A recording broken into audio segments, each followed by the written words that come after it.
امام اور مؤذن حضرات جو کہ تنخواہ پر امامت کرتے ہیں اکثر اوقات نماز کے اوقات میں نہیں ہوتے.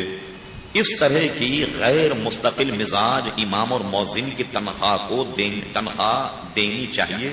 شریعت اس معاملے میں کیا کہتی ہے؟ سب سے پہلی بات تو آپ اپنے ذہن سے لفظ تنخواہ نکال دیں. کیا نماز پڑھانے کی کوئی تنخواہ دے سکتا ہے؟ جو باجماعت نماز میں ثواب ملتا ہے کیا اس کا کوئی نعم البدل ہے؟ یہ لفظ تنخواہ نہیں. اس لیے یہ فرمایا گیا کہ یہ مشاہرہ، اس کو تنخواہ نہیں کہتے. اب رہا ہے کہ یہ کس نے مقرر کیا؟ بھائی نماز اور اذان جو ہے تو عبادت ہے.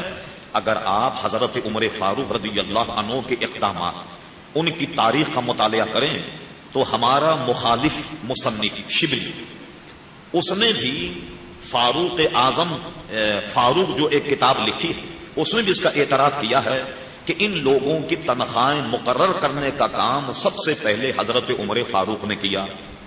ایک بات، نہ نماز کی تنخواہ ہے اور نہ اذان کی تنخواہ ہے. بہت سے لوگ اس زمانے میں تنخواہ کا رواج اس لیے نہیں تھا کہ جیسے 100 آدمی اگر مسجد میں آ گئے، سب پکے مسلمان، جس نے چاہا اذان کہہ دی. اب ادھر مجموعے دیکھا، اچھا بھائی ہم میں صاحب علم کون ہے، چلیے صاحب آپ نماز پڑھا دیں. کوئی تصور ہی نہیں تھا تنخواہ کا، امام کا، مؤذن کا. لیکن جب وقت آگے بڑھتا چلا گیا، اب کیا ہوا؟ بے نمازی بڑھ گئے، علم اٹھتا چلا گیا. اب مسجد میں نمازی تو ہیں، کوئی نماز پڑھانے والا نہیں، کوئی ذمہ داری کو قبول نہیں کر رہا. لوگ ہیں، اذان کہنے والا کوئی نہیں. تو اس زمانے کے علماء نے اس کا جواز نکالا کہ مؤذن یا امام کو وقت کی پابندی کی تنخواہ دی جائے، نہ نماز پڑھانے کی نہ اذان کہنے کی، وقت کی پابندی کی تنخواہ دی جائے.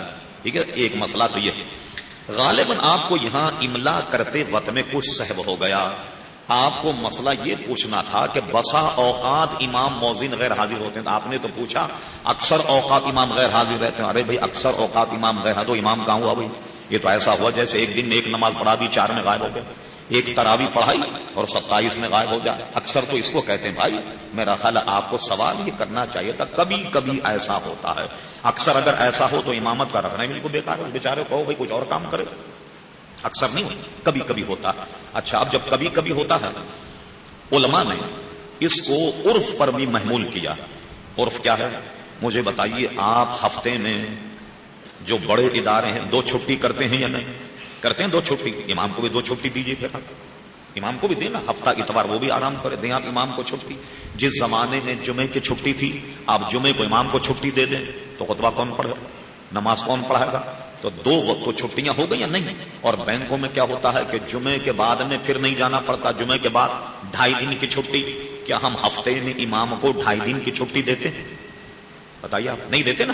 اب یہ ہے کہ کسی نماز میں اگر وہ رہ جائے، اس کی ذمہ داری ہے کہ مؤذن کی ڈیوٹی لگائے کہ بھئی دیکھو میں اس نماز نہیں رہوں گا، اذان بھی تمہیں کہنی ہے اور نماز بھی تمہیں پڑھانی.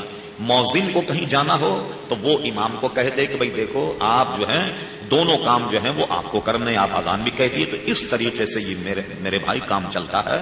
اکثر اگر کوئی آدمی غیر حاضر ہو تو اس کو رخصت کر کے ایسے امام کو رکھ لیا جائے. لیکن جو عرف ہے اس کا بھی خیال رکھیں. جب آپ تنخواہ کہہ رہے ہیں تو پھر تو آپ اس کو بونس بھی دیجیے. جو سرکاری قوانین ہے وہ بھی کیجیے. پھر اگر میری طرح بوڑھا ہو جائے، میں اس وقت ریٹائرمنٹ کی عمر میں پہنچ گیا ہوں، لہٰذا مجھے پینشن بھی دیجیے. کیا تو مولوی کے ساتھ اتنی رعایت نہیں. کبھی کبھی بیچارہ چلا جائے تو برداشت کر لیا کر.